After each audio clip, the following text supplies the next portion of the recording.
Welcome to another episode of the Prospective here on Tales from the Flipside. Aaron, cue that beautiful bean footage.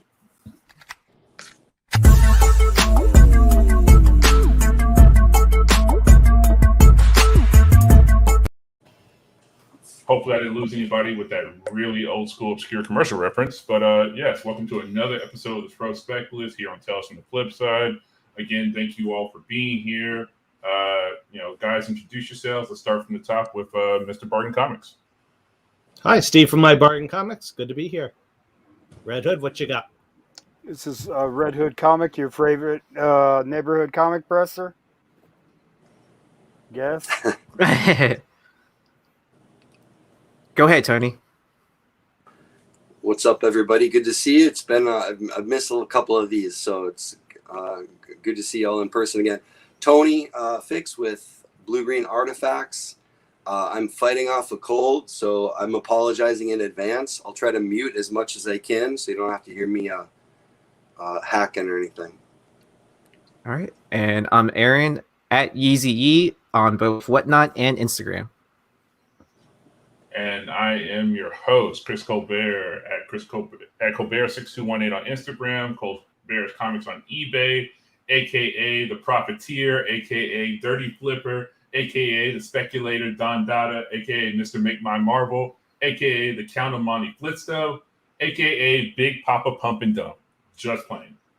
So shout out to everyone in the chat. All of you watching live, like Jay-Z says, you could have been anywhere in the world, but you're here with us, and we appreciate that. So let's get into the list.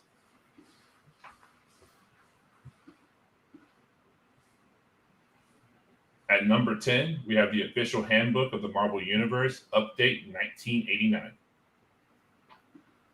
Okay, so I love this book. It's the second full appearance on a cover of Venom, and it's drawn by Ron Frenz.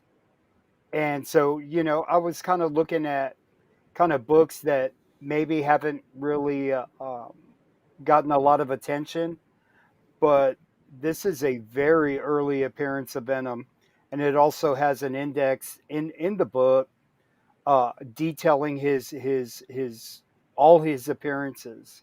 And it even alluded to Web of Spider-Man. What was it? Let me see.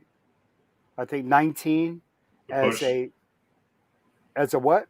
The push book, the hand pushing Spider-Man onto the tracks. Yeah. So, and before that, nobody really kind of put those together. And I knew that this book was the one that kind of they've since kind of retconned that, but that was the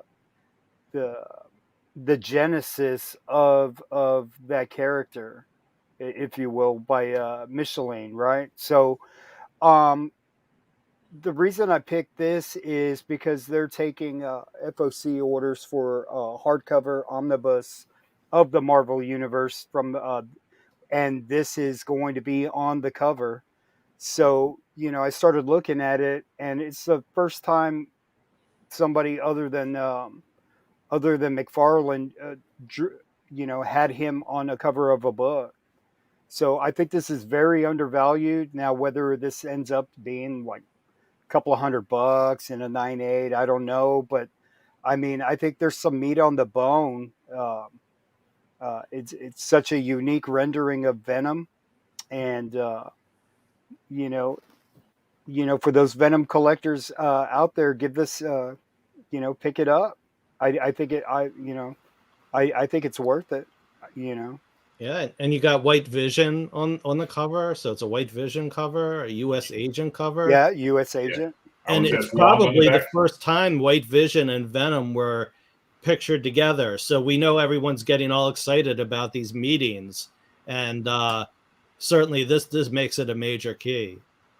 Well, the cool thing about this too is, it's a wraparound cover, and then there's newsstand versions. So check those back covers.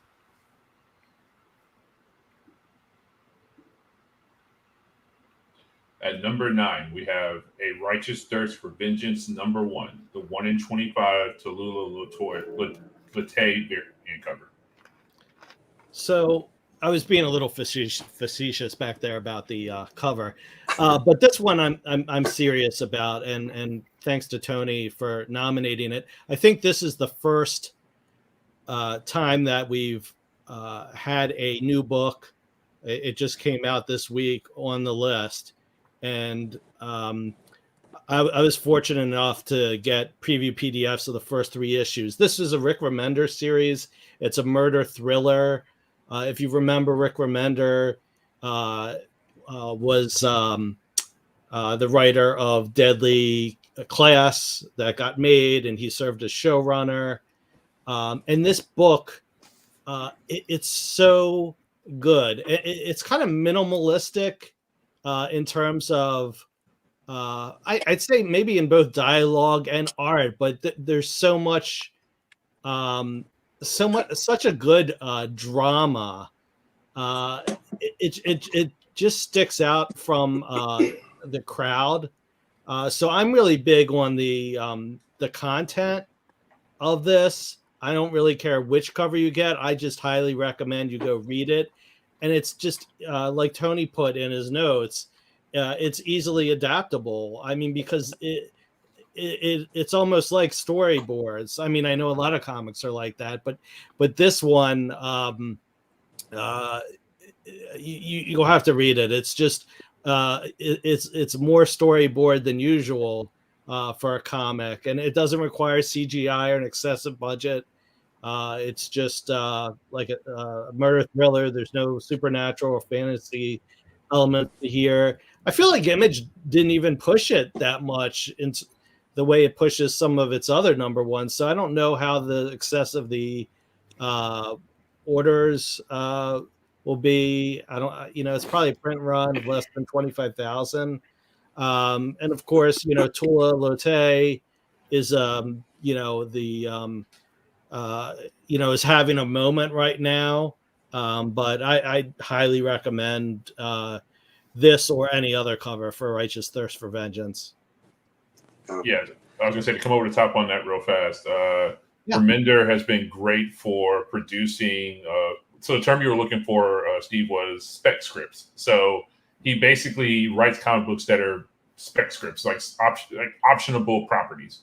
I mean, everything from Tokyo Ghoul to, Deadly Class to potentially Black Science. Like, whether or not these things are around for a long time is neither here nor there. He makes things that will get optioned. So, yeah.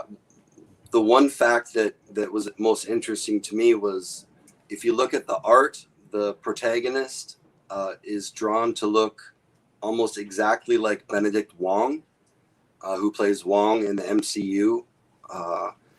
And he was part of the cast of Deadly Class. So he's worked with Rick Remender. So that doesn't seem like a mistake or a coincidence. And like you said, if this is a spec script, he's already cast, in his mind, he's already cast the lead. It's a smart play. At number 8, we have Villains United, number 1 from 2005. All right, so this is the first Scandal Savage, daughter of Vandal Scavenge. First Ragdoll, the second. With this, you have the first new Secret Six team.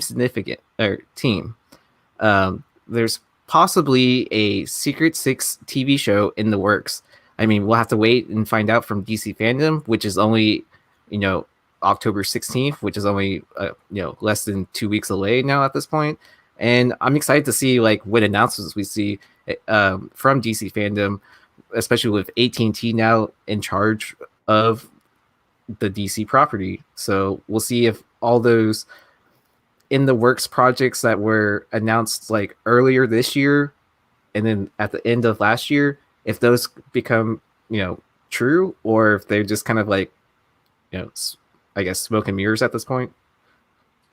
Yeah, Joe Manganiello, who played Deathstroke in the Zack Snyderverse films, has recently mentioned that he has been will be returning to the role of Deathstroke in future DC properties. So again, if you're paying attention to the tea leaves, Secret Six announcement from back in February, Joe Manganiello has recently mentioned that he'll be playing the Deathstroke role again. If you can put two and two together, this isn't a bad play. So.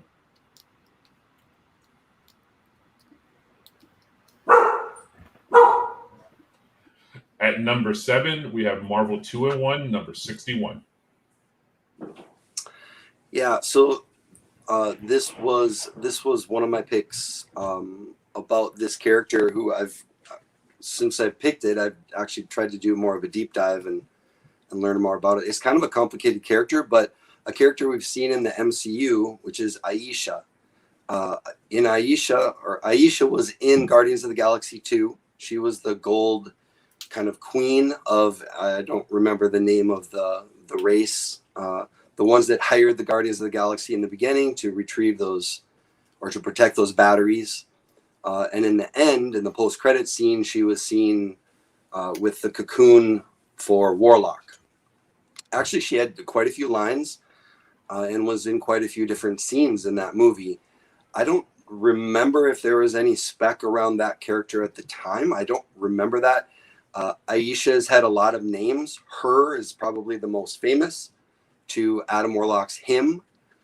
She was originally called Paragon and called Kismet. And she's been around a long time. So every time a different creator or writer has picked her up, she's kind of taken on a new incarnation. This one is not her very first appearance of the character in general, but this is the first time she takes the she takes the appearance of her, which is her most famous name, her most famous image, which is that golden skin, golden haired character that we basically saw in Guardians of the Galaxy. Although in a Guardians of the Galaxy, she's using Aisha.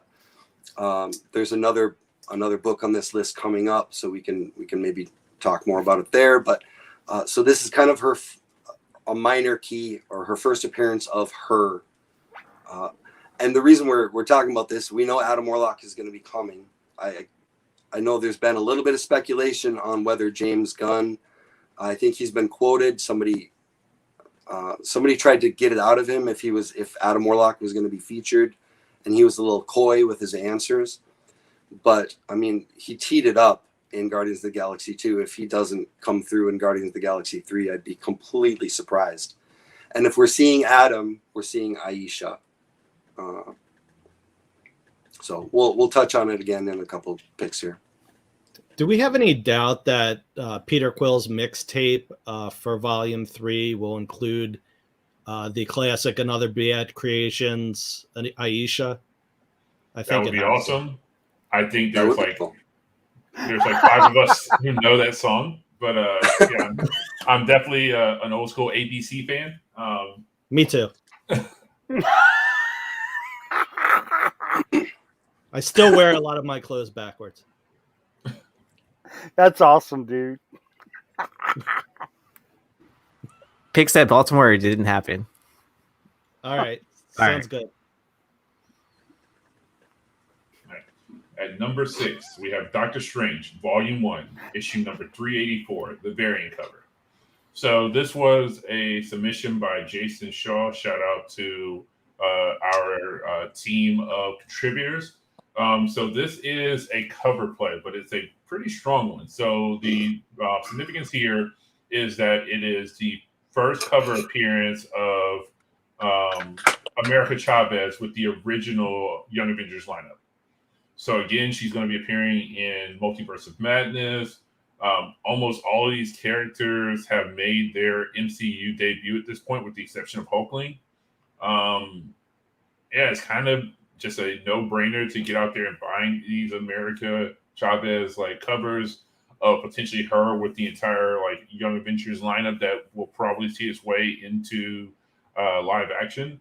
The print run is relatively low. I mean, we're talking about 25,000 copies, but there are only 9 graded copies on the census, with 6 of those being 9.8s.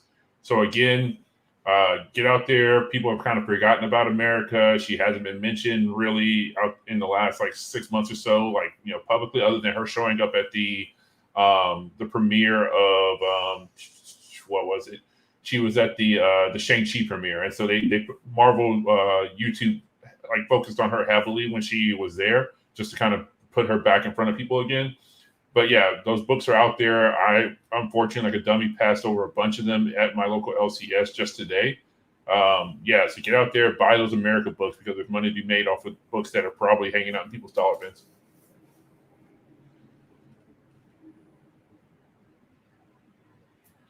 At number 5, we have Sandman Volume 2, number 21. Yeah, I'm a big Sandman fan, so I'm going to pipe in on this one. Whose pick was this originally? I don't even know. Do you know? I don't know either, but it's a strong one. Yeah, I'm not sure. Okay. There's this book checks a couple boxes. Obviously, we've got the Sandman series coming up. We've seen the first kind of teaser trailer. It's gotten a lot of. It seems like a really true to the book adaptation. So I think that's got a lot of fans excited about the series, even if they weren't excited about it before. We saw just a glimpse of the Sandman, and at least the look of that one shot looks dead on to the comics. So that's pretty cool. This book, besides the first appearance of Sandman and Death, there haven't been a lot of there's a couple others that have spiked, but there's a lot of meat on this bone, I guess, to steal Steve's phrase. There's a lot of books out there that are a low print run and hard to find in high grade. So it's a good idea to find these other minor keys in the Sandman run and go look for them now before other people do. And this is one of them for 2 reasons. It is the first time that Death uses her iconic look. I guess you could say first time she takes on that costume in any kind of imagery, or all the tattoos from all those 90s kids who are still sporting them today, where she has the eye makeup that's the Eye of Horus, and just her general look. This is the first time she takes that on. And this is also, I believe, this is the first appearance of Delirium too, right? Yes, it is. From what I understand, Delirium wasn't a major character in the series, but if you have read the series, she's going to be a fan favorite, man. I don't know who you're going to cast for that, but she's going to sparkle on screen and people are going to love Delirium. So that'll be a character. There's a lot of other brothers and sisters in that family, but Delirium will be one of the most fun to see on screen. That's for sure. Definitely a strong play. At number 4, we have Incredible Hulk Annual number 6 from 1977. This was the other one of my her Aisha picks, so I'll make it brief. But both these covers have the fabled cocoon on the cover, which I think is a selling point. The famous cocoon that we see on Adam Warlock's first appearance.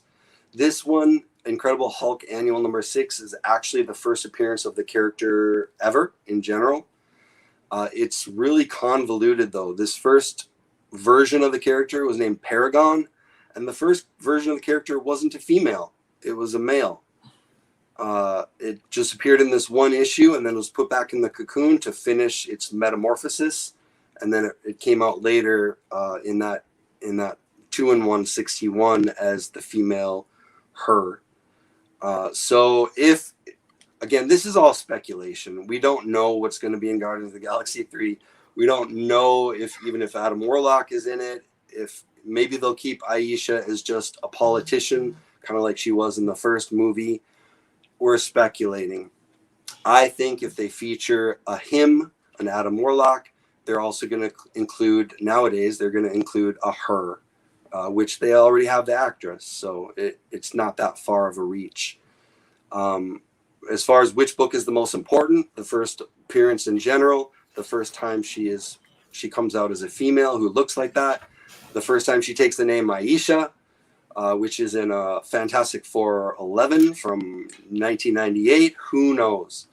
But this is the earliest, hardest to find in high grade. So and they're not expensive. So this is a cheap buy-in.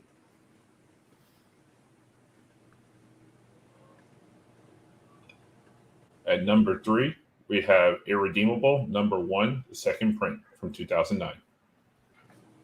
So if someone wants to repeat the success of The Boys, where you have the heroes as villains, this is the book. And we know how Hollywood likes to repeat formulas. We've seen it a little bit in addition with Omni-Man and Invincible. But this was everyone loves Boom now, but this was an early Boom series in 2009 that got a lot of acclaim.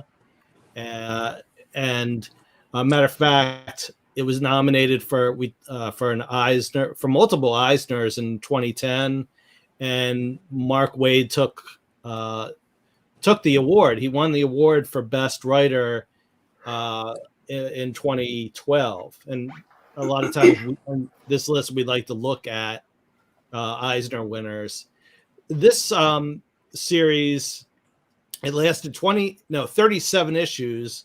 It had a spin-off series, Incorruptible, where the villain turns hero. And it has been optioned before. Fox acquired the rights in 2016. And of course, a lot has happened since then. So who knows where it's at, and maybe the options expired now. But still, it's a very good series. Matter of fact, just an hour or so before show, I was going through Twitter, and even to this day, this book sticks out in people's minds as possibly one of Mark Waid's best works, probably up there with Kingdom Come that he did with Alex Ross. So I'd encourage anyone. I mean, I picked the second print because we have some people that tend to vote. If you pick a regular cover, then it's no good. But if it's a variant in second print, then then that's cool. But there's a lot of choices here to bet on Irredeemable. Matter of fact, the first print had a 75-25 split between two regular covers. There's a 1-in-20 incentive. There's the second print, and there's also a Emerald City Comic Con 500 print run Mark Waid is Evil variant. As a matter of fact, they even made Mark Waid is Evil t-shirts as part of the publicity and marketing campaign. I guess you can see some early Boom touches in that. Because there really is a big heel turn in the series with the hero villain, the Plutonian. So can't say enough good things. If you haven't read it, go out and read it, and you'll see. I think you'll fall in love with it like a lot of other people have.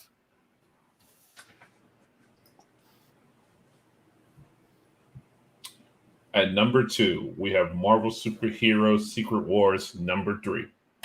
So this was one of my picks. It is the first appearance of Titania, the Mary McFerrin incarnation. So the reason why this is important or significant is Titania will be one of the primary antagonists of the She-Hulk series on Disney+. And she's being played by Jamil of The Good Place fame. Recently, she posted a Twitter picture of her with the classic red hair of the character, which leads everybody to believe that she's going to be playing a more comic accurate portrayal of the character. And again, having a solid actress in this role always spells great success as far as winning people over as a fan favorite. She's extremely funny. She's very, very beautiful. Generally, just a great and talented actress. She, has amazing comedic timing and chops. So again, I think this show will be very much so very tongue in cheek and very joke filled. And I think she'll play very well in that environment. And these books are still dirt cheap, dirt cheap. You can find these in. I know Red Hood's probably got one sitting right there beside him. There's the old multi-packs of these that are still out there in back issue bins. You can find these in dollar bins. It was a very heavily produced, mass-produced book. And it's got a lot of upside still because a 9.8 sells for about $300 at this moment. So once we get her on screen, you know how that goes.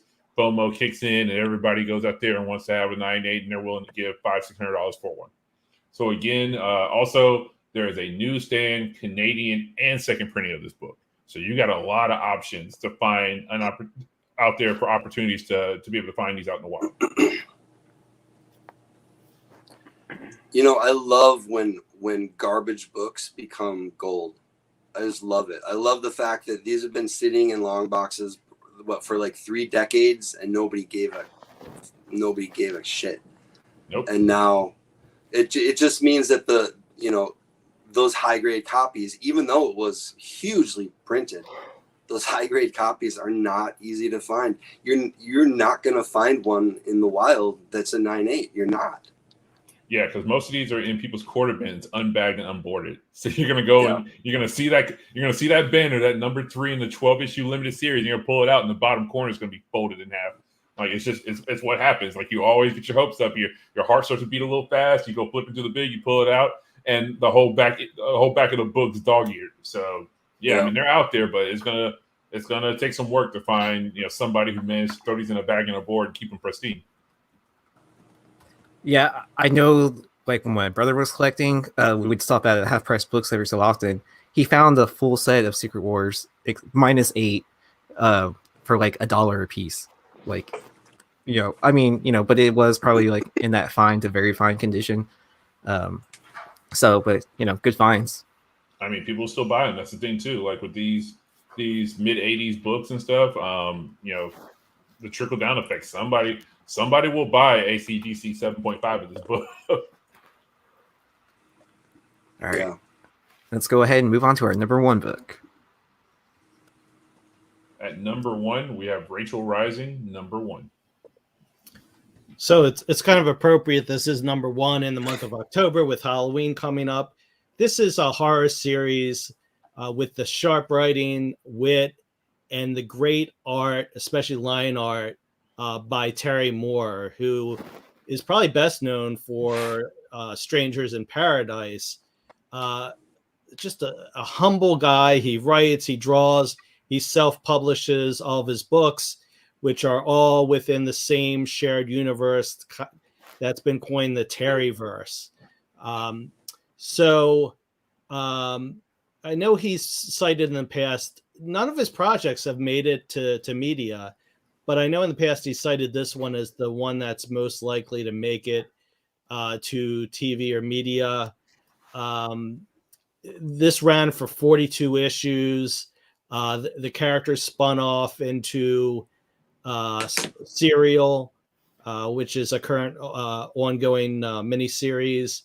The characters also interacted with some of the other Terryverse characters in 5 years.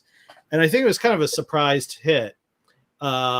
Because the first print is harder to find. There are second and third prints as well, but they're also tough. I think that the third print has a red background. Yes. Yeah, this is a tough 9.8 book for sure. It was optioned a couple years ago for television by Alcon Television, but I don't know that it's gone anywhere. Matter of fact, all of Terry Moore's properties have been optioned 1 or more times by Hollywood. The guy can't get any luck, but I hope he does, because he's just so talented and sort of outside the mainstream. But I encourage everyone, go out and read it. You'll enjoy it. And let's see, was there anything else I wanted to say about this? I just love it so much, from just obviously, from a content point of view, from an art point of view. Terry Moore has the ability to do really nuanced drawings of expression, so you can see a character's upturned lip and sort of see they're being sarcastic. And he also even writes, he has other books on like how to draw women. So he's just incredibly talented in every way. The true comics creator. I don't know if anyone else wants to. I mean, correct me if I'm wrong, but didn't he influence Frank Cho? I mean, if you look at like Terry Moore's style, I mean, Frank Cho basically like ripped off his style and made their boobs bigger and their butts. I'd be curious. I mean, that's a great comparison. I would think so. I would think it has to be. So I mean, maybe we'll get to ask Frank in a couple weeks about Baltimore Comic-Con. Nice, yeah. The first time I ever saw Frank Cho's work, I was like, "Oh, Terry's making stuff for DC now." And I was like, "No, that's this Frank Cho guy." I was like, "Who?" I was like, "This looks like Terry Moore work." So yeah, I mean, this is a great pick, man. Like I've been in love with Rachel Rising and the Terry verse. Like it was my introduction to indie comics. So I was definitely super excited to see this on the list. Cool. What year did that come out? That is a good question. I want to say in the early 90s. Rachel Rising was like 2000s. I thought it was like 2014, 2015. Yeah, 2012. I'm thinking of Strangers in Paradise. Okay. Right, Strangers in Paradise. I was just gonna say I love doing this list because there are big blind spots, and I think that's true for everybody. There are very few of us who've been collecting nonstop.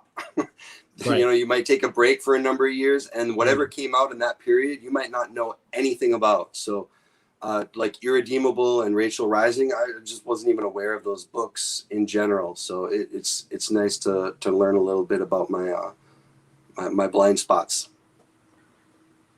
Before we start the roundtable, I do want to give a shout out to Nick Pappas. So I announced on Comic Book Women earlier this week that you could take your CLZ list and import it to Cover Price. So that is not the fact. So like, I apologize for that misinformation I heard. So I just wanted to announce that before we let our guest in. All right.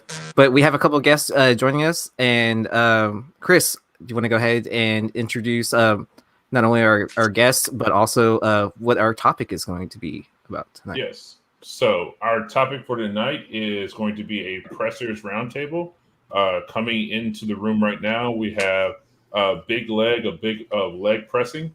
And we have Chris Myers of the comicbookpresser.com and the Comic Book Presser on Instagram. So go ahead and introduce yourselves, guys. Leg, you can all go ahead and pop it off. Yeah, Sean Big Leg. Everybody, you guys see me Monday nights on this channel, Instagram at Big Leg, whatnot and such. First time I usually don't generate the email on here, but I did. If any guys are interested in pressing, I generally do. 1980 and up, just for the turnaround times. A little niche I personally try to fill, even though I've been pressing everything for a long time. So, hi everybody. The fucking goat, bro. Fucking goat. And Chris, you want to go ahead and introduce yourself? How's it going? I'm Chris Myers, the Comic Book Presser. Thanks for having me at the Comic Book Presser, and I have my website up there also, thecomicbookpresser.com. I've been pressing. October is actually my 11th year of pressing. Do all kinds of ages. I totally get where it's awesome, a Big Leg, to go ahead and focus on those. So I totally get that too, man. But for me, yeah, shoot me whatever you got. Awesome. And Red Hood, do you want to speak on your how people can get contact with you? I'll press toilet paper, man. I don't give a shit. I do that. I just don't charge for it. So. That's why I sent my roll of Marvel toilet paper over to Hey, it's to done, dude. I already Sometimes packed it up. You get those books that looks like toilet paper, and you're like, son of a bitch, man. Yeah. $10? Really? I'm going to be here for 6 hours. Yeah. So, I mean, that brings in that opens it up to the first topic and probably the best one. You all, as professional pressers, like people pay you to do this work. You've spent years gaining this knowledge. What really makes for a good candidate for pressing relative to maybe different generations, different types of paper, but like what type of defects make sense to be sent into you, and what can you no matter how much effort you put into it, is it really just not gonna work out? So if Leg, if you want to pop it off first, kind of speak to that. Damn, I got 580 followers. Holy shit! Man, I didn't think I had any friends, dude. Like, that's awesome, man. That's what happens when you show up on Flipside, man. Man, dude, like, can't compete with like this dude down here. Has got like 8,000 people, man. Holy shit! I mean, there's certain things. You're gonna have to temper expectations a little bit on square bound stuff. There's things like glue you're not gonna heat up quite as well. There's things like ultra gloss where you can flatten, but you can't really. Wrinkles are wrinkles. You can make them look better. Stuff that's there. Creases like color breaks. I think you guys can figure that out on your own. So you got a black back cover. You take it out of the bag, and you got that dreaded back corner crease back, and on a black cover, and you can't do anything about that. Things like that. Trade paperbacks. There's little things you can do to improve this stuff, but not like you can with just real good old paper. Absolutely. Red Hood, Chris, you guys want to come over the top on that? Your experience and tricks and things that you guys have personally figured out that work well for you when it comes to getting around certain type of defects. Again, don't feel any need to go into extreme detail. Again, you guys are professionals and you've invested years of knowledge, but let's kind of speak to your experience with certain types of defects and things that you historically fought against that now are a little bit easier for you guys to deal with. So the first time I pressed the book must have been like 1984. My uncle told me to take a stack of encyclopedias and put that book under there, and that was the first book I ever pressed. And and that just became a kind of like an obsession until I picked up some dry mount presses and just started practicing and bugging people like Big Leg down there. Hey, I remember hitting them up. Hey, I'm going to tell you what I'm doing. Just tell me if I'm on the right track. Right. Yeah. So he would give me codes but I truly appreciate the generosity of Sean down there. 'Cause man, I was just on the come up, and a little nugget, man, that meant the world to me back then. So, so just it's been, I've been doing it for 10 years now, but legit, confident, and about 5 or 6 years where I feel like I can really make a difference in somebody's books. It's funny you bring up the encyclopedias. I've got a friend that owns a printing company and has presses this big, this industrial style stuff, and he has friends that ask. He had a friend that asked if he could come over and just leave his books in there overnight.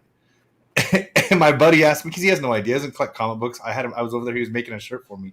He said, "Hey man, is it okay if I have this guy come over and I turn this on?" And I was like, "No, dude. Tell that dude he's barking up the wrong tree. You can't just come in your stop and turn that on and come back and pick his books up the next day. That's just not how it goes."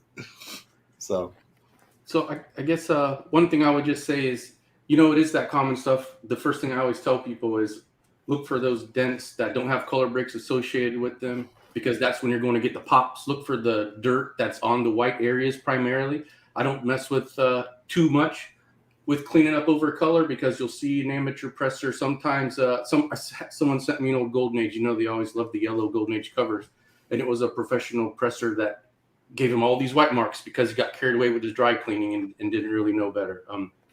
So I would say look for those dents, look for dirt and grime, and sometimes I do try and tell people also, it won't always look like a sheet of glass when you get it back. I might work on it 4 times. So it's always those expectations of sometimes they're going to look at it and say, oh my God, look at this. This looks like brand new. And sometimes it's like, I bumped my own personal copy of Amazing Spider-Man 15 from a 7 to an 8, but you could still see that dent a little bit. And I was like, well, I'm glad it's my copy because it's going to save me 3 emails. But that was where that book was going. And it still brought it up. Well, it's an ASM 15. So I made some good profit there. The other thing was just mentioning, besides the sheeted glass, it is all about just setting those expectations. Yeah, absolutely. That's a really good point. Like I try to tell people, look at the backs of your books before you send them to me. You know what I mean? Like before you send, look at the back. There's a common thing. People are like, oh, I don't see anything wrong with the front of this. This is gonna look. A lot of people like, you already have your CGC sheet filled out. You know, you told me you want me to go ahead and send this over to CGC for you, whatever it is. But like you didn't see this big crease on the back of the book, and it's a modern book, and nobody's gonna grade a modern, 7.5 or something like that. I mean, it's a waste of money, and a waste of money to press, almost, to tell you the truth, because it's there. So that's another thing about tempering expectations and what it's going to come back looking like. It looks good, and I mean, a lot of people post like before and after pictures that are like, if you know what you're looking at, if you just glance at it and you don't when you're looking at, like guys like us, because you've stared at it and you've taken those pictures, you can still see where the point where they fixed it at. Now it looks 90% better, and I'm sure they did a really good job, but there's still something there. Like it's still paper. It's not going to be glass. Just like you said, that's a really good way to put it. The other thing I say all the time is it's like a scar. So sometimes if the paper fibers are broken, so you can tell if a book's been pressed sometimes when you see there's the broken paper fiber along the dog ear, but it's totally smooth. Well, because no one, the best presser in the world, cannot mend paper fiber. So sometimes it's smooth, but you can still see where the bend was. But it still might help you get that grade bump also. Yeah. I would just say, like, especially like moderns, and I have moderns sent to me, like I'll tell them, like, this isn't going to be a 9.8. There's fucking color breaks on this, right? That's like murder. So like you have to be very selective. Like if you don't care if it's a 9.4, 9.6, that's fine. But if you're looking to get a 9.8, there can't be a single color break. There really can't, especially in the front. You might be able to get away with something in the back, maybe. There shouldn't be. Yeah, there shouldn't be. Okay. Like, or at least a less than an eighth of an inch. Yeah. My UF4. Yeah. That is what it is, man. I always tell people that is the easiest pre-screen in the world. If there's 1/16 of an inch color break on the book anywhere, 99.9% of the time you're at a 9.6. Yeah. 3 of those, and you can still get a 9.6. But if you just have one, you're still at a 9.6. I mean, just have a realistic expectation and not just think that, if you'd like me to get out a magic marker, I can take care of the color break, but, Oh, can I say that too real quick? I did a bunch of Instagram stories recently of pictures I've taken where I found color touch, and it is so easy 99% of the time to see color touch. You open up your book, you look at the inside cover, and there's going to be amateur marker down the spine or somewhere on it. And it's so easy. You don't have to be a pro to spot that. So when you buy a book, if you spend $100 or $10,000, open up the front cover and count the pages. Just make sure 22 brat, 16. It's pretty easy to do the color touch thing. So especially before you send it to CGC, because I have to contact people somewhat regularly because they never thought about it. And it sucks when it's an awesome book and they've had it for maybe 10 years and just never paid attention to it. Yeah. And speaking of that color touch, I'll go ahead. Well, with the fibers, the difference in the broken fibers, the only one you're going to get away with is the same way with the cleaning is the white, because you can't really tell. You can almost sort of blend the fibers in the white. You can do more with the white cover than you can do with anything else. Now, when I'm silver all the way tan or something like that, that's not what I'm talking about. But a modern, any of the modern stuff, that the white's what you're going to get away with. Being able to be more aggressively fixed without you can't take any color off white. That's not, you know what I mean. And like that. What Chris is holding up like that. Yeah, just make sure everyone knows. I was meaning we all do get them flat. It's just a matter of sometimes if it is one of those where it was like this, then you're kind of like it might have broken fibers, but lots of times your people are just like, holy crap, I can't believe this is the same book. Because it's just out of metamorphosis. That brings up another point too, that a lot of people, like I see this all the time on the forums and things like that, where people post pictures of a book that has a printer's crease in it. And they're just like, can a press fix this? I was like, not unless they pull the paper, at which point now you're going to have a void where the paper was creased when it went through printing. And so when you pull it, like if you were able to do a pull on it, you're now going to have a void line there where the ink wasn't able to reach. So that's another thing too, to just kind of put that out there also, is to understand what the nature of a printer's crease is, because I've seen people like flip out in their pressers before being like, oh, they didn't get this out. I was like, you didn't want them to get it out, because that typically doesn't affect your book until you're getting to 9.6 or above. But that's a printer's defect. That's a manufacturing defect. That is not a issue that somebody damaged the book. So. And we have another presser joining us, Dollar Ben, Rich Taylor. Dollar Ben. It's been a while. It's been a while. I've done Tales from Flipside. Okay, I'll stop. Yeah, it's thank you for having me. I appreciate it. Got a little misconstrued with the time, and the Rams game's on, so that had a little bit to do with it. But yeah, thanks guys for having me, and I'm excited to jump in. Let's go. Absolutely.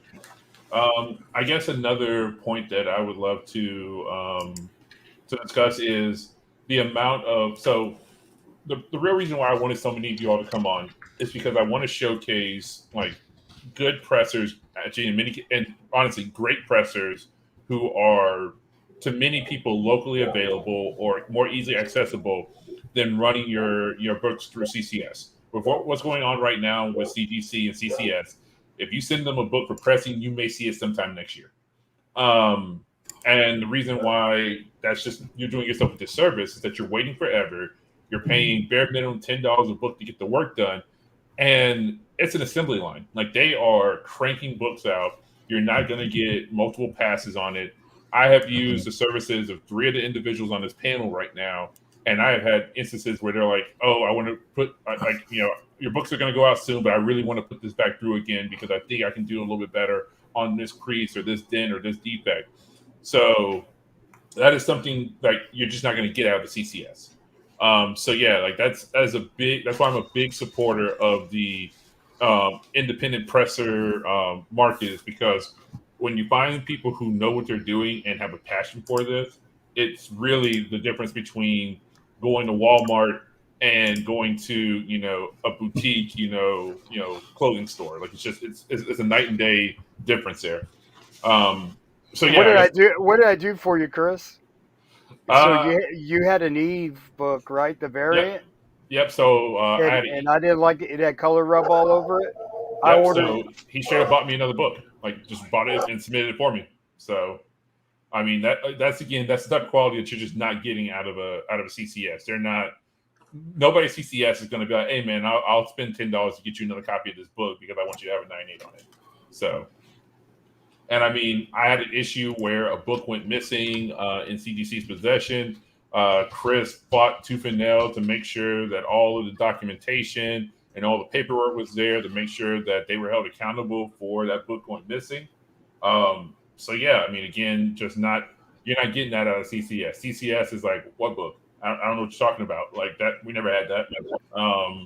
So again, like, these guys are the type of people who are going to take care of you. When you can find a presser that you can trust and stand behind, you don't feel any hesitation in recommending their services to anybody and everybody who's looking for somebody to do work for them. So yeah, I mean, as much as it's important to develop a relationship with an LCS, is important if you're playing this pressing and grading game to pursue a qualified presser that you can develop a relationship with. Yeah, one thing I want to say is that I've used Red Hood to press some books for me, and I sent like 2 books express, and he was wanting me to check more often than I check CGC's like books. Like I was just like kind of like, I was like, yeah, I was just waiting until I get the email that it's shipped out before. Because I do peek at the grades. Like I'm not a patient person enough to like wait until I get it in possession. But he was asking me more often to check than I normally do. Like at best, I check like once a week. At best. You know why? Because like I felt like that DeCall had a shot at a fucking 9.9, bro.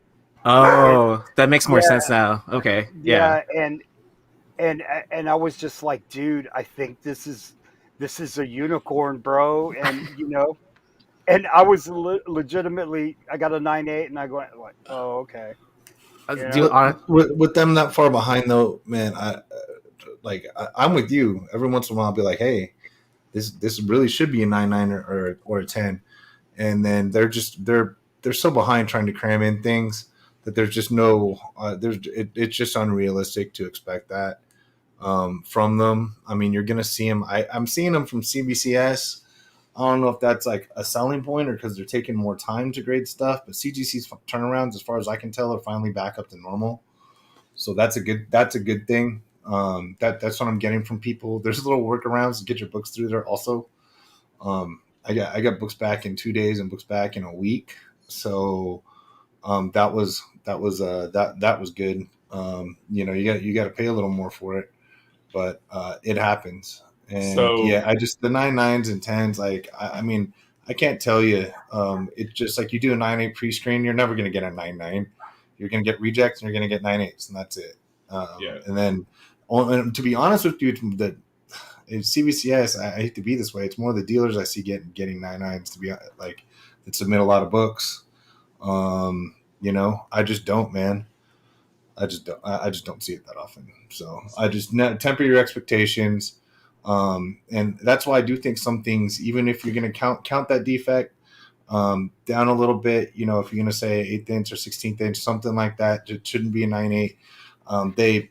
There's a good chance it might be because they are in the business of making money, and they do the backs of Marvel Comics have been so bad for the last 10 years with the color rub that they literally can't afford to just give every one of those a 9.4, 9.6 because they're in the business of making money and grading books.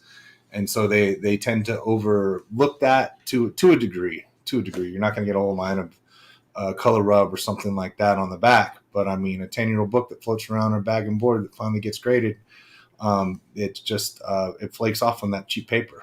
So my opinion also makes them easy to press, but easy to rub color off of them if you don't know what you're doing also. So you guys just you made me think about something that's happening currently right now. So I just contacted CGC earlier today, and I've noticed this. I'm active on the Facebook groups for CGC, for CBSI, and everything else. They're doing an experiment right now or testing out a new process. Modern, like if your book is if your order is randomly selected right now, you're getting 1 day turnaround times on Martins. So I sent an order at 25. Matter of fact, Hood, that last order that the one that you just said, oh, it's been delivered. It just went into grading today, same day. So received and grading in the same day. So again, that question to everybody here, because I know a couple of you guys have dealer accounts and whatnot. Have you started noticing that? Have some of your books been selected for this random 1 day turnaround experiment that they're doing right now with Modern Books?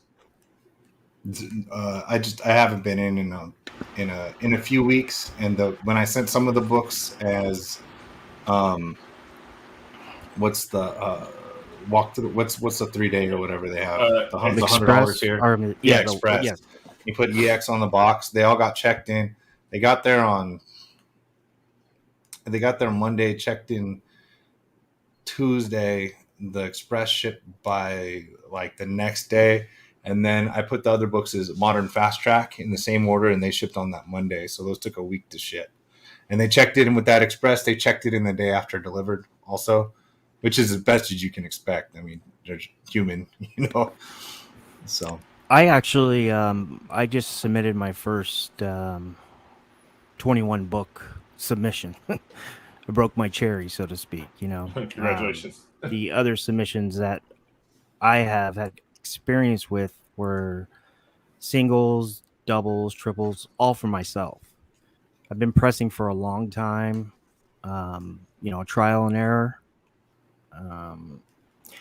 being humble, not being cocky or insecure, and just asking your friends that also press, and just saying, hey, I need help.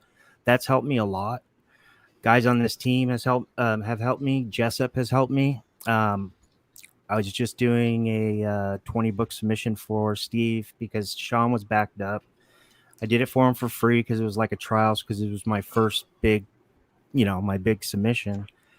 And I live in Huntington Beach, and my apartment was built in 1969. There's no apartment here, so I had no climate control. So during the time I was pressing the books, I don't know what happened, but these things were beautiful. And then, like, when I was done in a week, they were all flaring. And then I was just like, what? I've never even dealt with this before. So I broke down. I got with Jessup, and he's like, find out the humidity of, your area, your pressing area, also, the climate. I found out that in my house I was at 92% humidity. Outside was just around 90. It was the hottest days in Huntington. I mean, it was dog days of August, basically. So I had to repress the whole thing after I bought a dehumidifier.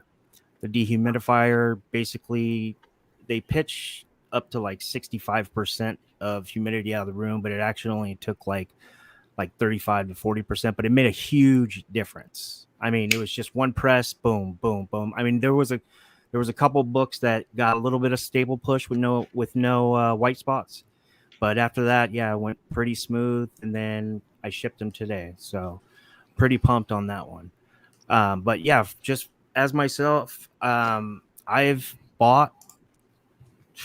I mean, I'm not like leg standards. I mean, this dude, I think you pre-ordered Ultimate Fallout 4, right? Pre-FOC, right? And got 20% off cutter. What do you have? 100 copies of that? Well, I came a little later. I got back into comics in 2015 to 16, and I got heavy into Spec 2017. I joined Fax, and guys know the rest of the story. And I started buying those Ultimate Fallout 4s when they were about $40-$50, and I was buying them in the poly bag because they all had the crease in the back. So I pressed them all out. I must have pressed at least, probably, no joke, at least 40 of those creases. And every single time I press, I've never gotten worse than a 9.6 and tons of 9.8s. And that helped me with the whole modern thing. And then once I got into modern books like, 2015 to current day, I started dealing with the digital code. And that's that's something that needs to be brought up. I don't really like to tell a lot of my secrets. I have my own kind of way of doing stuff.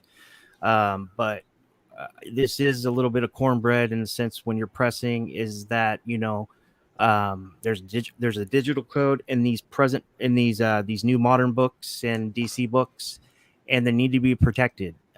Even if you use light pressure and you're not using cardstock to protect these digital codes, this square will go through all the way through the book, and it's a bitch to get out. So I bring that up because I just got a sick copy of the Marcos Martin Silver Surfer 2 1/25. I was bragging to Aaron about it. I was like, I got it for $25. I was so excited. And I looked at it and I was like, holy shit, this thing looks like those books that were all freaking flared up and wavy. It looked like a brand new book. So I think I was on the phone with him, or we were texting or whatever. Yeah, we were texting each other, and then I was just as excited as you were to show me that you picked that up for the first 25. thing I looked at. And then you showed me the picture. I go, this dude tried to press this book and he rushed it, guaranteed, no cold press. The first thing I looked at is I just look at the digital square and I look at the page over here and I look at the page over there, and it gets all the way through the book. Oh man, what a nightmare. So yeah. Yes. So Chris, I believe you had some books that you recently submitted also. Well, yeah, I just was going to touch on circling back around to the CGC turnaround times that Chris had mentioned. I have a dealer account. I know we're not just plugging all night. I'm just saying when you go through me, you get 15%. I share that with whoever wants to use my account. There's a small fee for that. But I have over 200 submissions at CGC right now, around 215 submissions at CGC right now. So I wanted to address that because it is easy to hate on them. I'm real. I'm not a super fanboy. Everybody screws up. But it's easy to hate on them. But also, everyone has been trying to deal with the COVID mass of books. Like I had this huge hit. All of a sudden, I'm getting 3 more books in, 3 times books I did at one time. And I'm like, simmer down. I'm all about the quality. I'm not going to turn into the factory. Like we were saying, I'm going to press this book 3 times, even though there's 15 more boxes over there than I was used to. So I was just going to mention that I think CGC has actually done a pretty darn good job of dealing with the fact that in the last year, maybe they've had 1 million more comics than they had the year before. They do seem to have hired a hell of a lot. There has been, what I'm really getting at is I can see it starting to pay off where the grades seem consistent to however they, there's always that subjectivity, but they're still pretty consistent. And I'm seeing these orders start to be like, boom, 8 are going out a day. Boom, 6 are going out a day. So I feel like I can see where it took them a while to ramp up. They moved into a larger space. They hired a bunch of employees. So it is getting better. And the only time it got really nuts was probably last August of last year. There was some pressers that just quit doing cracked CPRs because it was nuts. It was like the book looked so much better and it dropped a grade because something was just going on really weird for about 4 months there. And I was calling some people and kind of being like, let's think about this because there's always a gamble. And I always try and preach that kind of like, you can make the book look better. They may not have talked about this one defect the first time in the graders notes. But anyway, that's going down a different path. But I was just going to say, I do feel like their express at one point where it used to be 3 days, it was bumped up to about 2 weeks. And now it seems like it's back to about 5 days. There was one time where a walkthrough took 2 weeks, and that's usually 2 days or a day. But it seems like everything is getting more consistent, even though it is like that big 51-day, 200-day turnaround for some of them. But they do post it all the time on their website. I mean, let's talk about that, the graders notes real quick. So what graders notes? Yeah, so like the brief little sentences that they have on there. So like you think you're addressing like whatever they put on there, like light crease to the bottom, whatever bullshit. But when you resub that book, somebody else is gonna look at it, and so like that's a thing. Like if I look at your book and I pass it off to Sean, Sean may see something different than I see. So graders notes, like you're not going to like fix all the issues. Okay, I addressed all 4 of these things on the graders notes. I'm going to sub it. And then that same guy sees it. Oh, hey, I remember this book. He fixed all the things. 9-8. It doesn't work like that. And Somebody else is looking at the book. I think there's 3 graders typically that always look at each book every time anyway, and they kind of have a conference if one of them had it at a 6.5 and one of them had it at an 8.5. It's like, what are we missing here? But yeah, no graders note sucks. Yeah. So I had a question because we're getting pretty close to the end of the show, but starting with Red Hood, like what's your biggest grade bump story? Because I think everybody remembers that one that like you send it back, like it was a CPR, you send it in and it comes back 2 grade points higher, or okay, let's standardize what we're talking about when we say grade points. So I consider every single step a grade point. So if you go a half, or if you go so if you go from a 7.5 to a 9, that was 8.5 to a 9. So that's a 3 grade bump in my opinion. Thank you. I agree. Go ahead. So just to clarify, so I just want to ask that of the panel, like what's your biggest bump, or either your biggest bump in value after a CPR? And Red Hood, pop it off first. Man, I've had so many. I've had I've had 8.5s come back 9.8s. I mean, like that. I mean, but like I never go like. I'm trying to. I mean, I did. There was one that I'm real proud of. So my buddy JR, he bought a Tomb of Dracula number 10.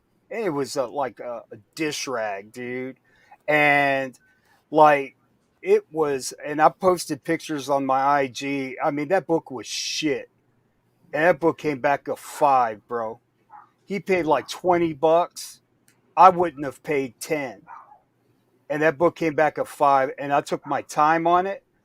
Of course, I did a couple of things, you know what I'm saying? But I didn't do any restoration, but I did some tricks that like it takes time to learn. But that's probably one of the ones that I'm very proud of, because that book didn't have a chance, dude. And then like Yee's book, Yee's Ultimate Fallout 4, like that book was rough. That book was an 8, Yeah, and that book came easily. back a 9.4. Yeah. So like, I mean, I there's been so many, like I don't know if I put it on, like maybe if I did one for you where I cracked a 7.0 Chris and it came back like a 9.8, it would kind of be fresh. But I've done a lot of them. I mean, I've pressed so many books over the years, much like these guys, you know. I mean, again, I appreciate you, trying to remember the story, but also, I mean, I'd recommend that because, as you guys, I refer everybody's services that I use, I refer to anybody, and I'm always using your Instagrams as a reference point, and like those big those big bumps are really what like causes people's eyes to light up. Whether or not it's realistic for their books, neither here nor there. But whenever I'm like promoting you guys, like that stuff being on your Instagram really like sells it home to people. Like they should start looking into like using you for your services. So if you're not posting on, like when you do get those big bumps and you get information back from somebody like myself or Yee or whoever, throw them shits up on Instagram. I give everybody fair permission to post my books. If you cracked open and you still got the label, like do the side by side, like or ask me, I'll send you pictures because people need to know that you guys are doing that caliber of work on people's books. So okay, so I have a real quick story. I don't press, I submit books to different pressers and stuff like that. And one time I bought a Detective Comics 880 CBCS 6.0. But I'm smart enough to read the grader's notes to see are these defects on here, because I didn't have the book in hand and I bought it from an online dealer, and I read the notes and I was like, are these defects that I can get someone to press and then grade bump? And I think CGC was still having the crossover grade stuff, so I went ahead and just submitted to CCS. Even though it probably would have been better to submit it to a presser. I guess I just didn't know as many people back then, and so I did that. For like half the cost, whatever, blah blah blah. Came back a 9.0. So that's probably the biggest bump I've ever seen in my personal collection, which I then later flipped the book because I already had a copy. Yeah. Before I kick it to Rich, I will say that. So again, like I said, I've used the services of everybody with the exception of Rich on this panel at this point. I'll probably make the rounds to Rich too. And I haven't had Red Hood press crack anything for me yet and do a CPR for me. But this right here is a combination of books from both Chris and Sean. Every single one of these books is higher than what this card shows. This is a 7.5, and this is the work of Chris Myers. This is the Daredevil 1 that went from a 6.0 to a 7.5. We've got some Thor 5s that Sean did for me that are now 9.8s. We have, this was a funny one because somebody thought they were going to be able to, they bought this book and were like, I'll sell it to you, because I was trying to get it from them raw, and they were like, I'll sell it to you after I grade it. And it came back a 9.6, and I was like, I'll give you what you got into that book. Sean Preston, it came back a 9.8. So yeah, Young Avengers 1, I think Sean just recently pressed this book and it's on its way back to CPC. It's a 9.8. So yeah, proof positive these guys know what the hell they're doing, because all of these books got cracked by these guys and they're coming back in higher grades than what I sent them to. So Chris, I'll be a little transparent. So Nico gave me his 8.5 Ultimate Fallout Jurjevic variant. I pressed the shit out of it. I prayed on that book, bro. I lit candles. Like that book was better than Yee's Ultimate Fallout 4, bro. And let me tell you, it came back a 9.0. Nico had given me $100 because, bro, I've pressed a lot of those books, and I'm not going to use any bad words, okay? But I gave him his money back, bro, because I was upset. I'm still pissed. I mean, integrity counts for a lot. I mean, even though it's not on you, but we all appreciate you having that level of integrity. So, well, yeah, but oof, I hear Chris and CGC, you know, they're getting better and stuff like that. That one's going to leave a scar. You know what I mean? Yeah, everyone has their pain stories too. That's why sometimes someone will send me a book and I'm like, bro, that's a 4 or 5. And even if I pressed it, I don't think it would get a 4 or 5 again. So you gotta love the gift grades too, man. Yeah, I saw a book on my comic shop today, and it was a Modern 9.6, and it was a CGC green label, and I could tell, you know, it was obvious who signed it by who worked on the book. And I know another person that worked on the book that I'm sure would sign it for me. And I was like, oh, this would be a killer crossover, like, you know, to CBCS, yellow label, double signature, right? And so one good thing about in mycomicshop.com is what I'm talking about. One good thing about them is there are high-res scans of their books, including their slabs. I click on there, there's like 5 spine ticks on the front, and I'm all, oh shit. But it's not going to be as nice as a 9.0 from CBCS, because I'm all, this is the biggest gift 9.6 I've ever seen. So I was a little sad on that find today.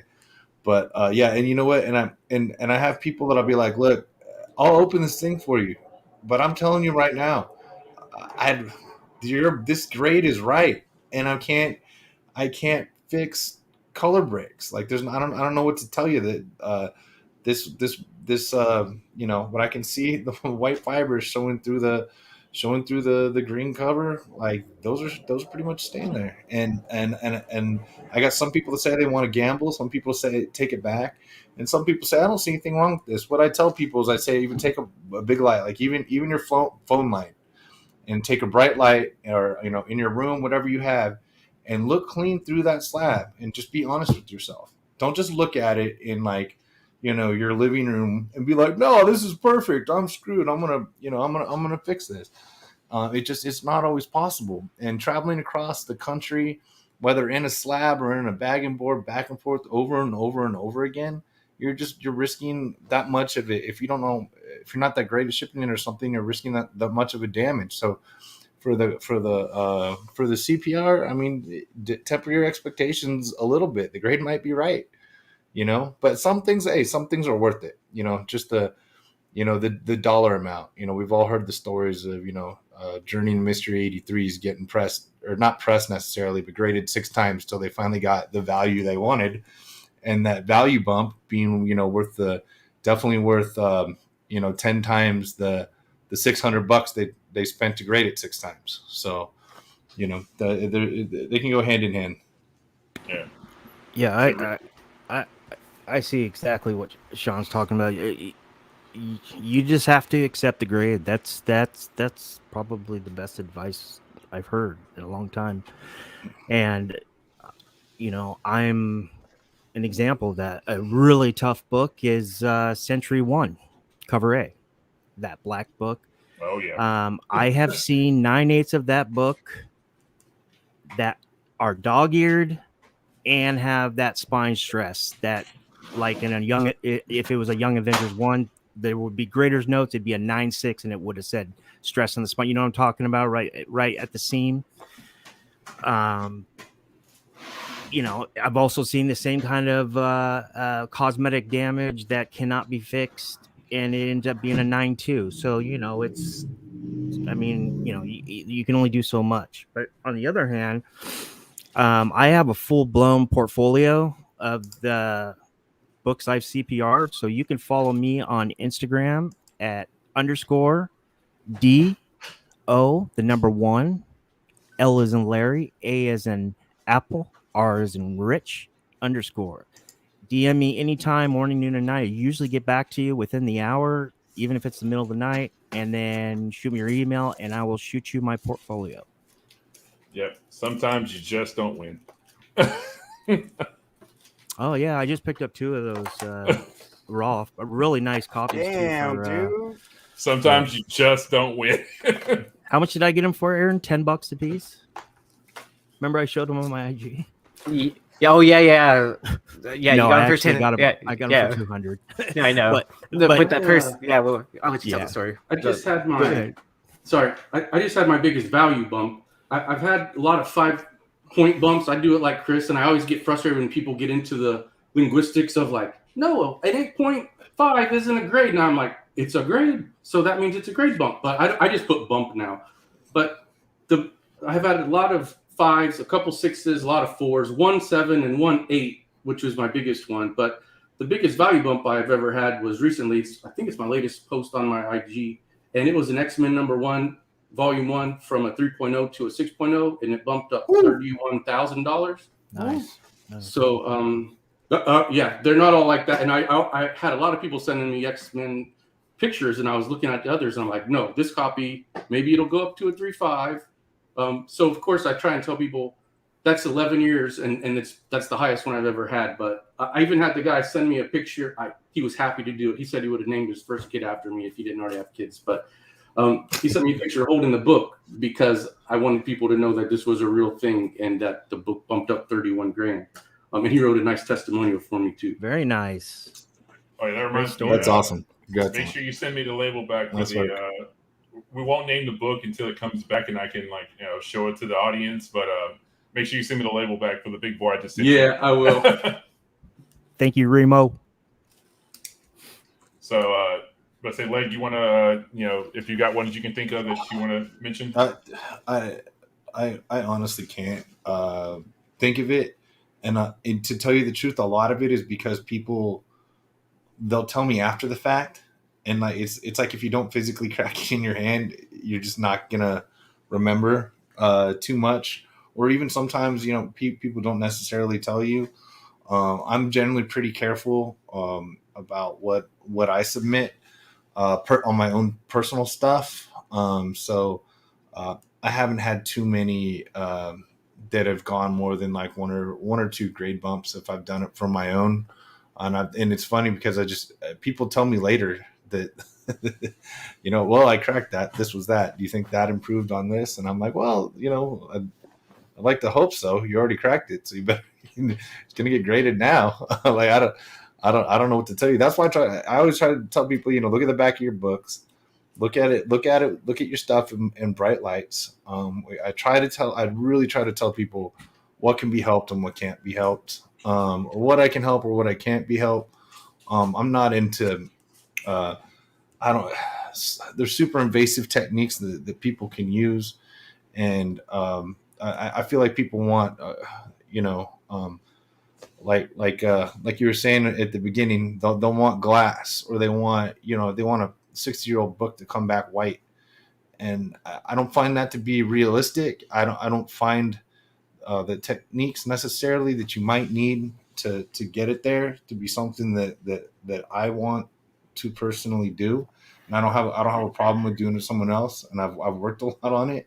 And I can do it, and that's where I'm at. So that's why I've been moving towards taking books mostly from the last 40 years from people, and it does. I can get them back to people a little bit faster, and I try to fill that in. And I hang out with a lot of modern collectors. There's a lot of the stuff like that. So it makes it a little easy. It makes it a little easier on me, a little easier on them, and then same with the expectations. So that's just that's mostly how I've decided to move forward on that. And I'm not saying I don't do old stuff. It's just to new people, I'm not always going to do that.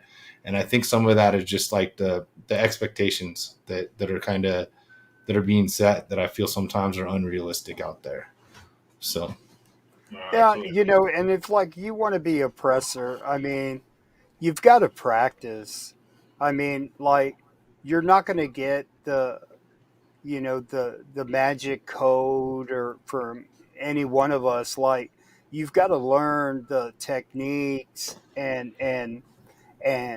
you, just write things down, what worked, what didn't. Take a little mental notebook. I mean, it's just like you got to keep doing it and doing it until you figure it out. I mean, it's like, and they're like the way I do it, it's not going to be the way Sean does it, or Dollar, or Chris.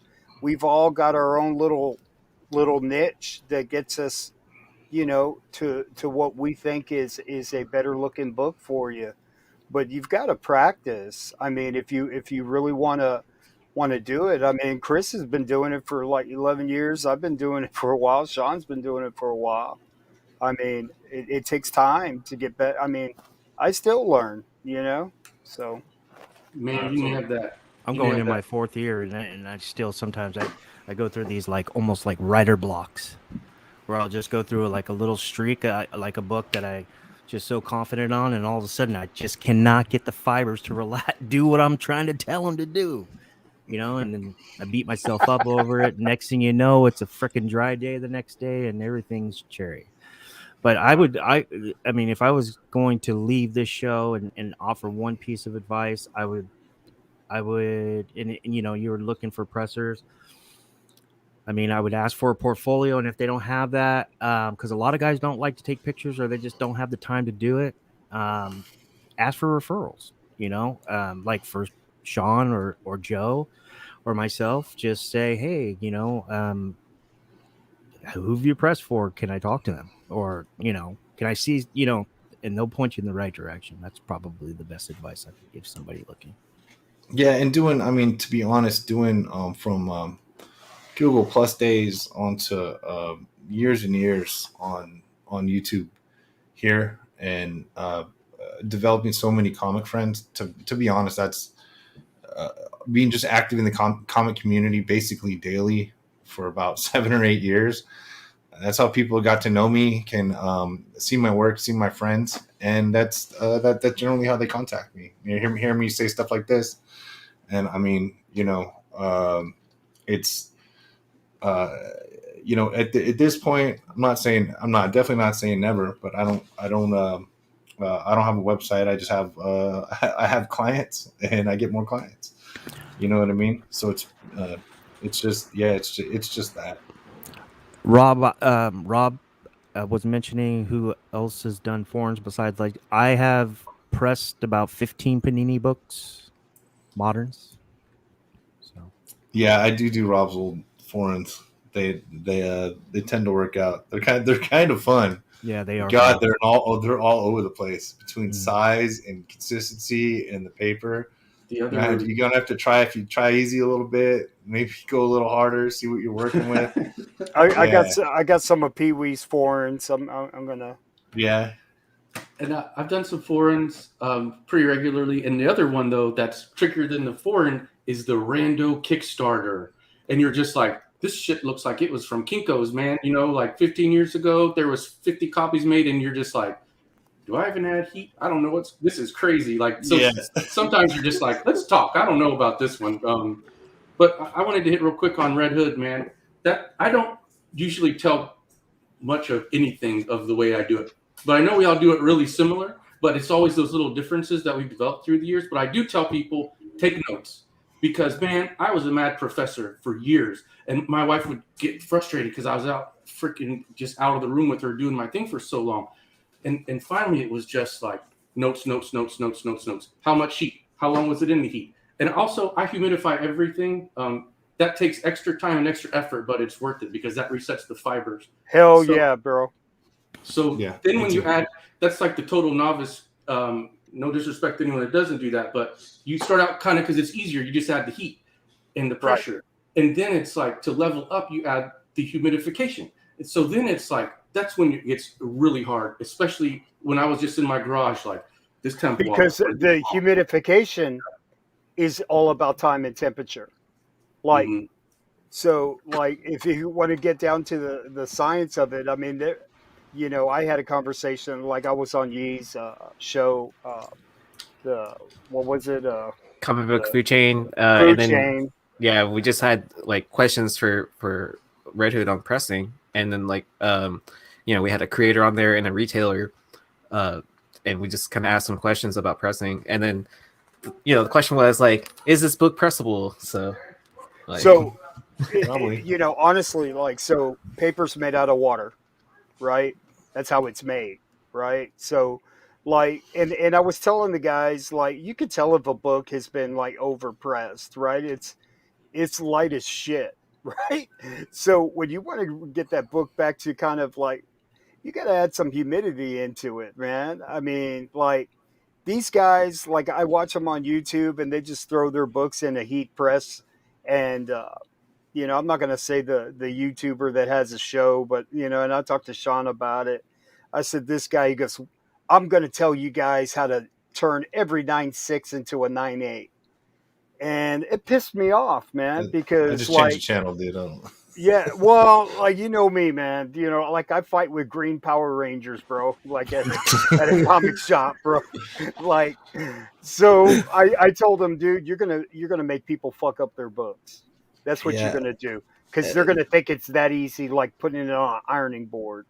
and I'm almost to So the point where if I'm not using humidity, I'm either not going to charge you or barely charge you, like, because I don't feel like you're. I'll be like, this is what I'm going to do with this. I'll go half price, or if it's barely anything, I'll just be like, no, because almost everyone's a repeat customer, and everybody knows if I can't press it, I just won't charge you, and I won't tell you. I don't just add it to the list and send it back to you. I'll just go, no, that's fine. And you know what? That person's gonna to learn to trust you and come back the next time. And it's just about honesty. And another thing, and I'm sure you guys dealt with this too. Oh, don't you hate when somebody screwed up one of your friends' books, sold it to them, they send it to you, and you're like, ah, shit, man, somebody already took this to the cleaners in a bad way. You know what I mean? I had a guy today. I sent an email and I said, man, I don't know where you got this, but it's a real slick black cover. I've actually had a bunch of the books, and it had these wrinkles on the back, and it's just somebody tried to just blast it, and there's just these white speckles all over the back, and it just ruined the back cover. And he probably had no idea what he's working with and stuff. And he's been a good, well-paying customer for a long time and stuff. And I happen to have a lot of these, and I was like, dude, I'm just gonna sell yours. Yeah, I've already got the CGC in here. I'm like, I'm just gonna you can't do this all the time, but I got multiple copies of this book, and I'm like, I got it probably 9,690. I'm gonna swap you out. Thanks for always coming back. Thanks for paying same day. Yeah, like, so that's the kind of stuff, and it's just that stuff that you hate to break to people. I had a Teen Titans 12 variant. They wouldn't let a friend of mine take it out of the bag when he bought it. Charged him $500, right? I'm like, dude, they stuck the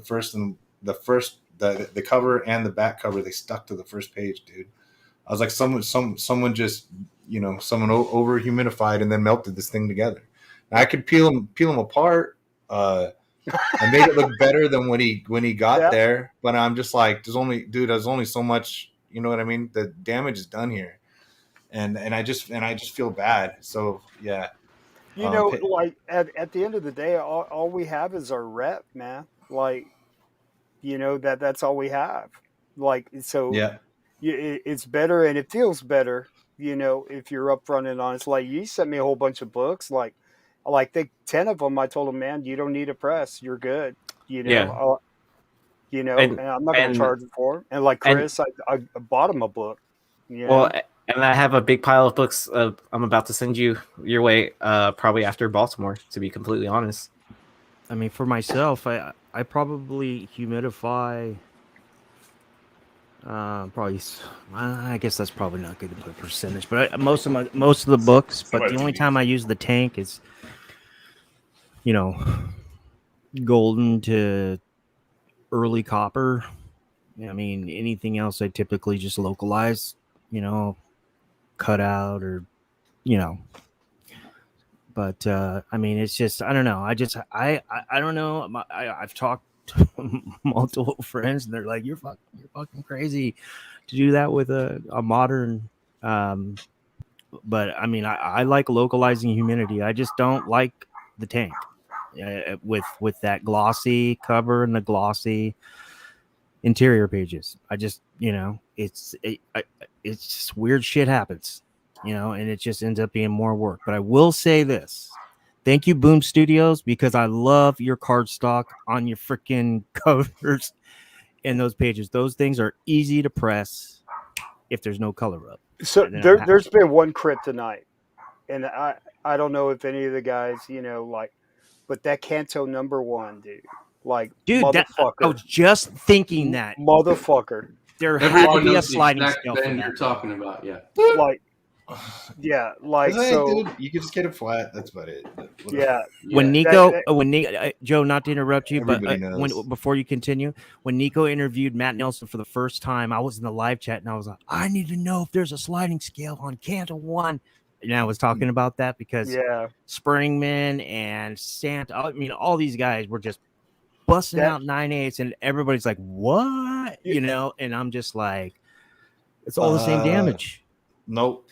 There's the ones from Canada are the same, but they're printed in Canada and they don't have that. Yeah. So if you can buy one from a Canadian seller, you're looking at a little better. So it's probably like the Ohio area or the Pennsylvania area, stuff like that. Canada, I don't know. I don't know. We live in Cali. Just pay for that Canadian shipping, Yeah, so I don't know, but that's what I heard. I heard that ones printed in Canada don't have that thing. Somebody asked about those glossy covers. I press glossies all the time. I press that Venom Lethal Protector red gloss all the time. And it is the biggest thing isn't the gloss. It is just that they're typically glosses on cardstock, which obviously Dollar just disappeared for a minute, but he's dealt with cardstock. And the thing is, I just tell people with cardstock, it doesn't manipulate the same as normal, but it will improve. Right. So if it's a key, it only costs you $10 to have it pressed for a modern book. I'm typically I do it multiple times a week. So, and then sometimes there will be a different type of a brand new gloss that is a brand new book that's created a little bit differently. So I'll just have to approach this in a different way that starts very unaggressive and go from there. But glossy books should not be a problem. And if anyone says they are, they just haven't experimented with it yet. Maybe I'm an underachiever, because I'm not good at mowing lawns. I'm not the plumber. I don't know how to fix shit, but I can press your books, so I take a lot of pride in it because I'm actually doing something pretty good. And so I'm always thinking, how can I do it better? And there's a lot of great pressers in the community, and I never hate on anybody's way that if you can get a 9/8 the way you're doing it, keep doing it. Yeah, I totally agree. So it's only going to make, the community have the best books. I mean, that's what it's all about, and sharing stories and, that's what it's all about. Just bringing the community together and just when I bring up Canto and all you guys, fuck that book, it's that makes me feel good because we're all aligned, Yeah, and that's the way it's supposed to be. Hope I didn't sound like I was throwing shade when I said that. I just see sometimes people say you can't press a square bound book or you can't press a glossy, and I'm like, you can, but maybe you can't. So sorry if I sounded like I was throwing shade there. No, you can, but I mean, I think I led with that. But what I said was temper expectations. You know what I mean? You're not. It's not going to look like every standard other email. The standard email. Yes, I press the cardstock all the time, but you have to have different expectations. But for $10, it's often people choose that. What I did learn? Yeah, exactly. So, you know what I did learn, and this is crazy, right? So, Jessup returned Nico's books back, and I think Sean was on the show. And Jessup had ordered those cardboard flats, and he blue taped each one of them, one of the books back to him. That was Nico, and I just thought that was a unique way to kind of level up how you ship something back to somebody. So I'm going to start kind of doing that. I mean, it's a piece of cardboard, but packing them the same way, but just adding that just a little more sturdy. Just don't anyone ever use packing tape, because the worst thing, I actually feel like sometimes I'll get people who tape each board on there, but they're not using painters. And you're just like, good God, dude, this is like surgery. This was the most dangerous thing you could have done. Yeah. Yeah. I hate Scotch tape, man. I hate Scotch tape. Whoa. Well, go ahead, Aaron. Oh, yeah, I was going to say, Scotch tape and that packing tape, like when people use that to pack books, I always like cringe when I see that. Like it just like I'm just like, do I even want to buy it from you anymore? I buy painter's tape in bulk. Like everything I ship to you will be, every raw book, and I don't deal in raws often, but every raw book is painter's tape. If I ship out, every one of these guys knows that, like, when they've gotten a bundle of 25 from me, it is wrapped like a cocaine brick in painter's tape, but it will pull off in one pull. Hey, you know what? They got different colors now, man. I ordered a box. I got some some neon. Hell yeah, bro. Yeah, I got that purple one time. I was like, what the fuck is this shit? Yeah, dude. Like it takes little things like that make me happy, bro. Painter's tape. Man, I got a really quick related story that I had my first ever box refused at CGC this week because it had been damaged on the way. It was 5 different people's orders, 103 books. But the good news was there was a gash in it about 5 inches. But I have a person, and her sole job is packing the books. It's not like I'm a huge company, but I'm more than a one-person company. And everything was fine. I didn't even have to make an insurance claim because there was extra like the bubbles on all the books were still perfect. So whatever had happened, we packed it up legit. And so I was like, all right, A for you. And I contacted everyone and said, this is your new tracking number. The books are all legit, but CGC, I can't blame them for this. They see something that has a hole in it, they're going to refuse it because they can't take responsibility of what the hell the books might look like. Yeah, true story.